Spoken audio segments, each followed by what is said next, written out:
Looking good.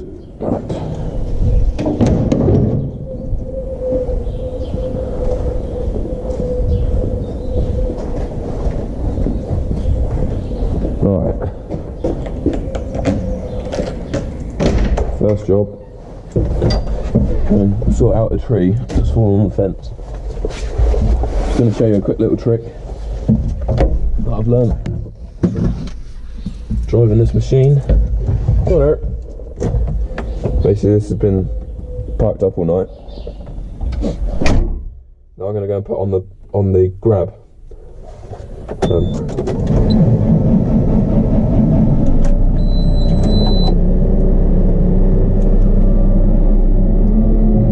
Normally when you put on a grab that needs hydraulic pipes connected up, you have to switch off this JCB, turn the ignition on, and dump the oil out to relieve the pressure out of the pipes, so you can connect up the pipes. But what I'm going to do is, I haven't touched these buttons. I'm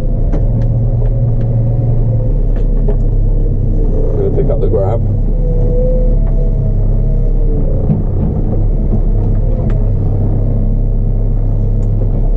Well, I haven't touched that button anyway, which operates the service. Gloves.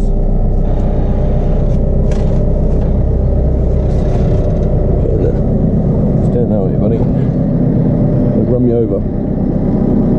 Right, so now I'm going to connect up the pipes.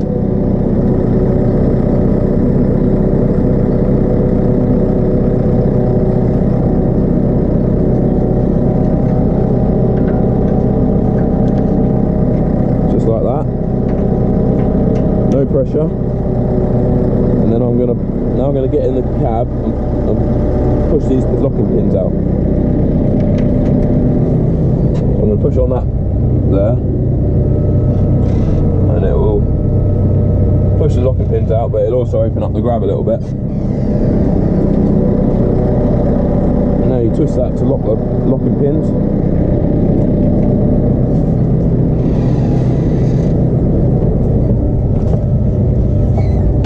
And now I can close the grab, open and close the grab, and the locking pins stay locked.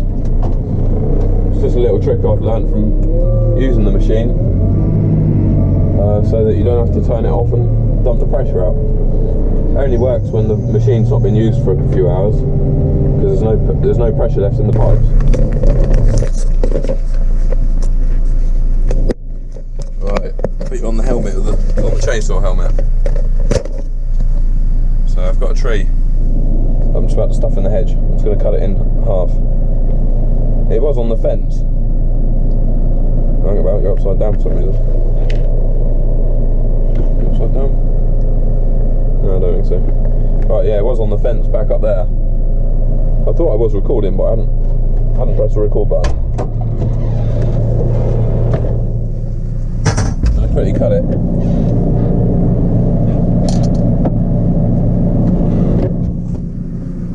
And then stuff it in the hedge.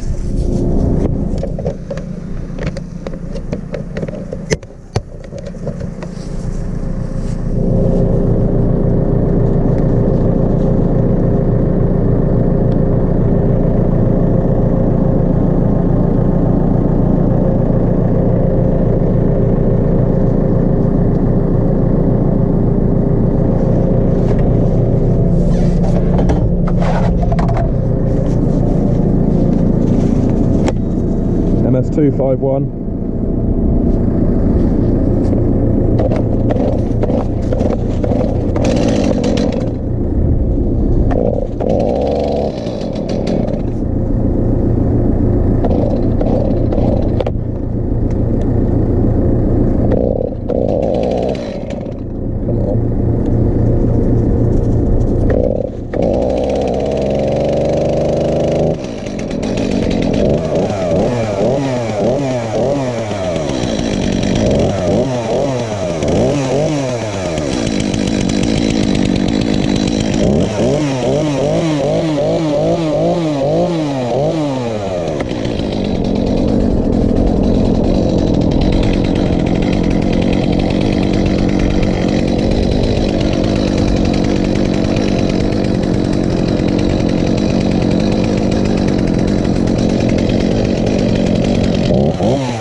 next job. It's still Monday morning. But on my way back, just got to pop out here and clear up some of these little branches. As it's so dry, might as well do it. Drop that log off there that I just cut up. Right.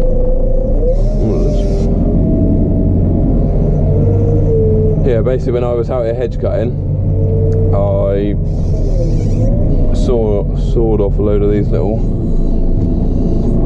branches. So I'm just coming out here to quickly pick them up and stuff them in the hedge.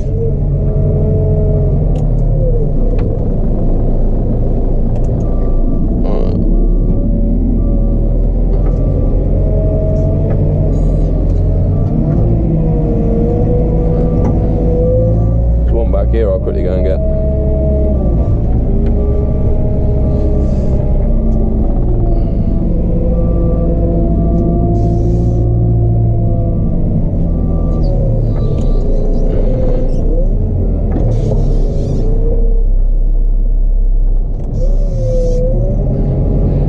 Grain lorry coming in a bit for some oilseed rape.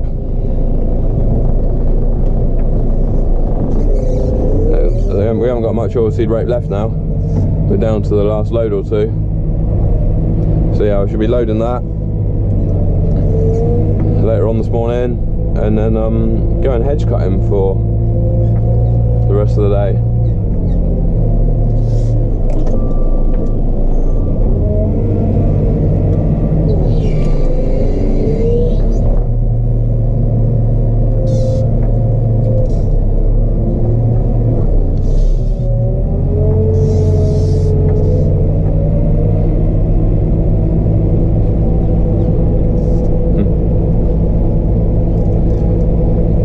Spraying off all this green stuff you can see, that's all black grass, and then this is going to be drilled, cultivated and drilled this spring. Quite surprised how soft it is out here actually. I thought it'd be drier than this. Oh, that's right, I'll give it a run up the main road in a minute and get the mud off the tyres, otherwise I'll be taking mud in the grain store.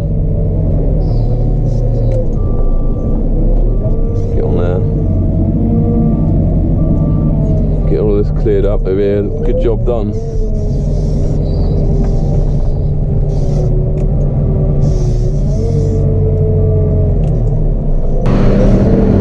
Right, so I've just loaded the rape lorry. Just started up the tractor. Get that warmed up.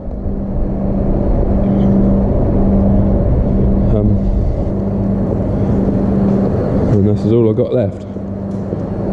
There's only several ton here, so it's going to be a part load. Yeah, that's a quick little sweep up now. Well, there's probably several, 8 ton, maybe 8 ton there. So maybe they'll just send out a smaller lorry for it, because other years we would just leave it there and mix it in with next year's crop, but we haven't got any oilseed rape to harvest in summer 2019, so we got to get rid of it. Right, yeah, so I'm gonna sweep that up and then take the tractor up to Dad's place, up to the farm where Dad lives, and go and do some hedge cutting up there. Go and get some field sides done whilst it's nice and dry. There was a question I was going to answer actually. Oh, yeah, somebody asked on yesterday's video why I live on a separate farm to my dad. Basically, the land that we work on is split into 3 different farms, all owned by the same person, and and farmed by the same business. So I live here on this farm, at Farm 1. Dad lives 6 miles over the hill at Farm 2, and then there's a third farm which is like 4 miles that way. So it's a bit of a triangle, really. Triangle of farms. Yeah, which is where the cattle are, is on Farm 3. Yeah, so that I live at this farm, Dad lives at Farm 2, and the farm manager and the stockman live up at Farm 3. So yeah. Right, yeah, I'm going to crack on and get this swept up, and then get on the road with the tractor.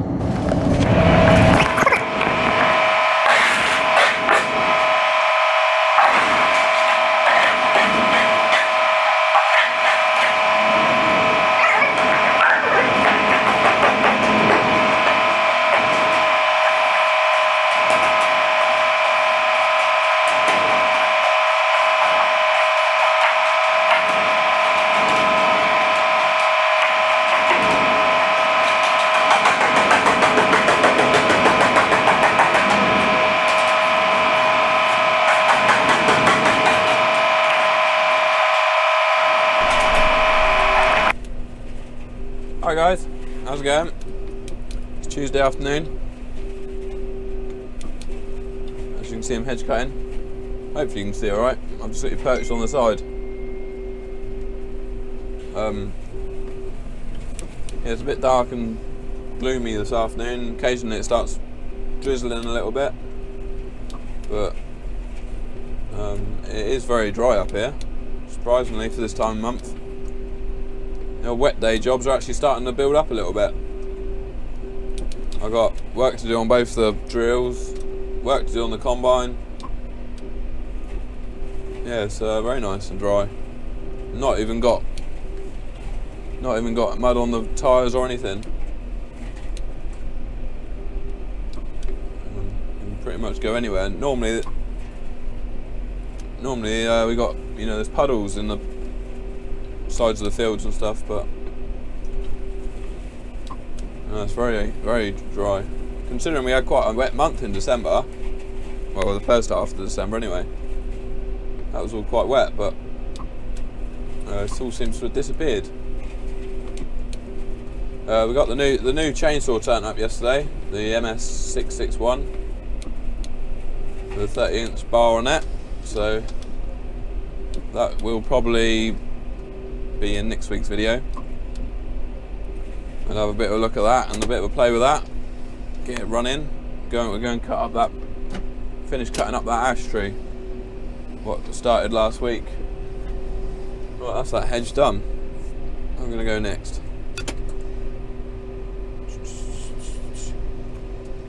We're going to find somewhere. Yeah, so I know where we go.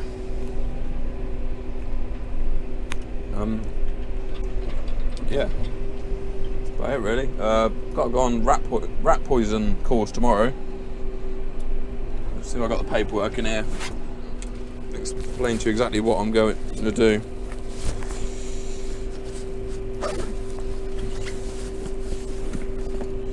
Piece of paper in here somewhere. Oh, here we go. It is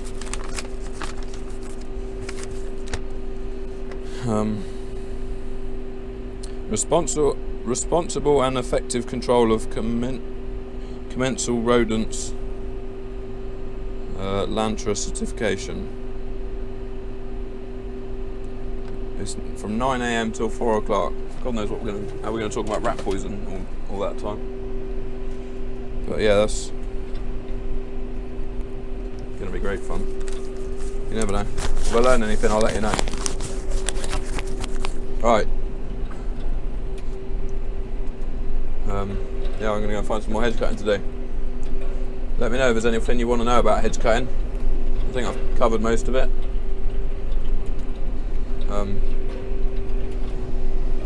But yeah, alright, I'll catch you in a bit.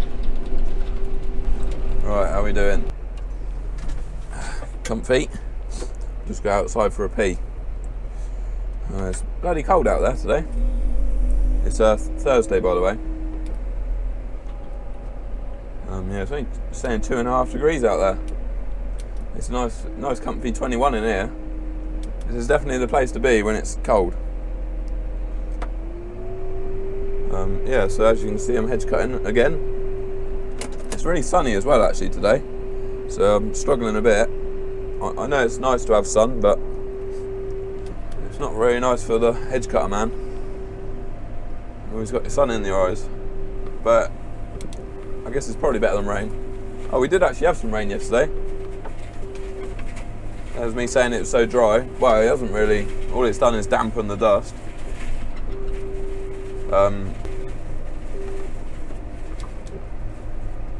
Yeah, so we spent the day in the classroom yesterday, which wasn't a bad thing because it was like drizzling all day. So it was a nice warm classroom, so that was alright. And yeah, it was alright. We learnt some stuff. The instructor was sound, so that made it a lot easier. He wanted to crack on with it just as much as we did, so we got out about 3 o'clock. I think it was about 9 till 3. Yeah, so I'm now qualified to purchase and put down rat bait. Within the rules, there's so many rules though, and regulations, like the quantities you can put down. You're only supposed to put like 50 grams every 6 meters or something like that in a bait box. The bait boxes are supposed to be labelled with what's in them and contact number and stuff like that. Badger set down there. Yeah, so yeah, you can get into a lot. You can get into a lot of trouble actually. You can get fined if you're not, you know, keeping records. You got to keep records. If something happens, something gets hold of the poison that's not supposed to, and it gets investigated, and you haven't been keeping all your records, you can get fined a lot of money.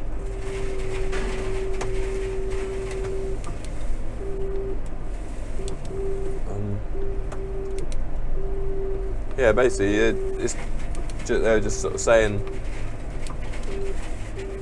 one of the main things was to pick up the dead rats. Don't just leave them lying around for birds of prey and stuff to eat, because that's one of the big problems. This is why they've brought in this certificate and course, is to try and get people to be more responsible with the poison, because so many predators are, you know, like birds of prey and that, are dying of the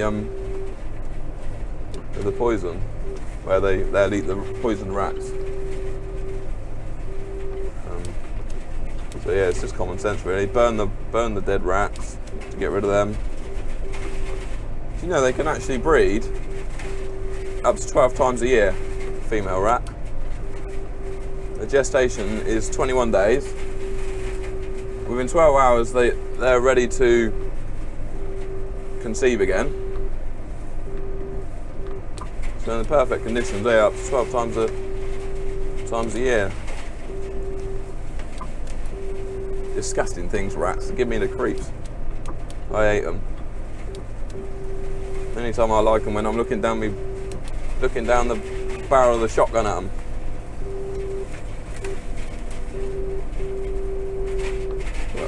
Yeah, diseases as well. The diseases what they carry is horrible, like the wheals disease and the you know, if you get bitten by one, you get the old rat bite fever. You'll be dead within days. Nasty things. And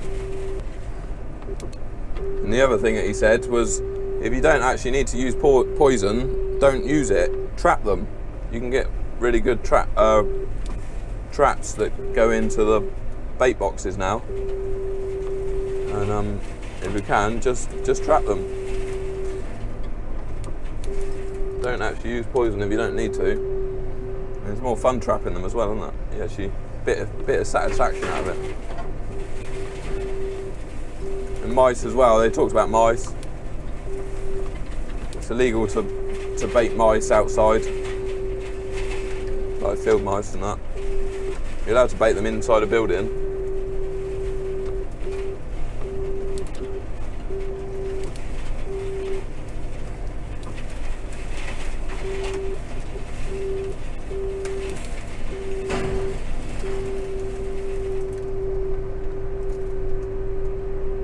Right, I'm going to turn around and go the other way now. Probably have the sun in my eyes.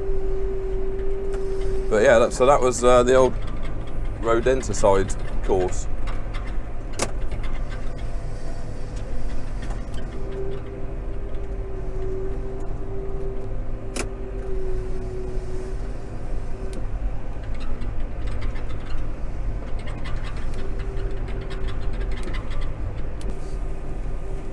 Yeah, so basically I'm just going to be hedge cutting all day today with the sun in my eyes, sat in there nice and warm. I couldn't think of a better place to be, really. Put the old radio on in a minute. I say radio. I spot quite often just listen to videos on my phone off YouTube. Listen to Wesley's Ag Talk in the Raw.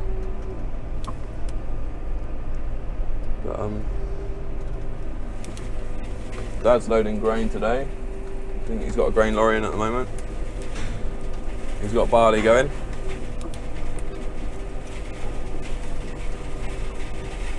We've still got lots of grain to go. We've probably still got several hundred tons. We've got wheat,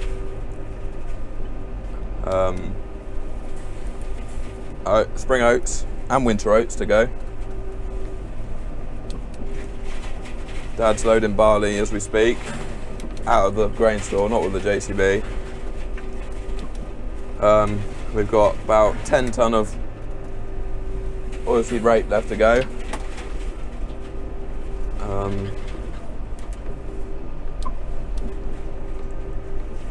We don't sell any of the barley at my end because that all gets rolled for cattle feed.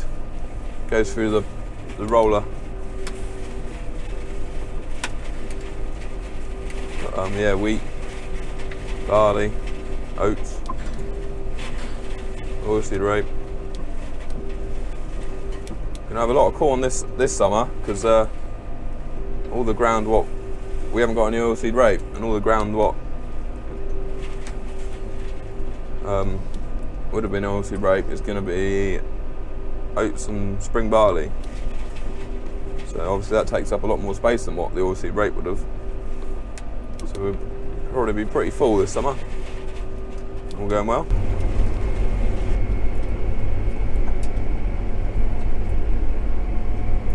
Alright guys, that's it, we're done for this week. I'm on my way home.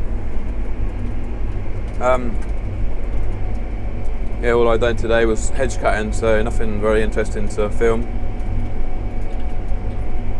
So yeah, next week we'll get that new saw out and have a play with that. Got a couple of trees that need cutting up, and this tractor's due coming up for its service. It's 20 hours off, so we might do that next week, and more hedge cutting I expect. So yeah, all right, thanks for watching. I'll see you next week.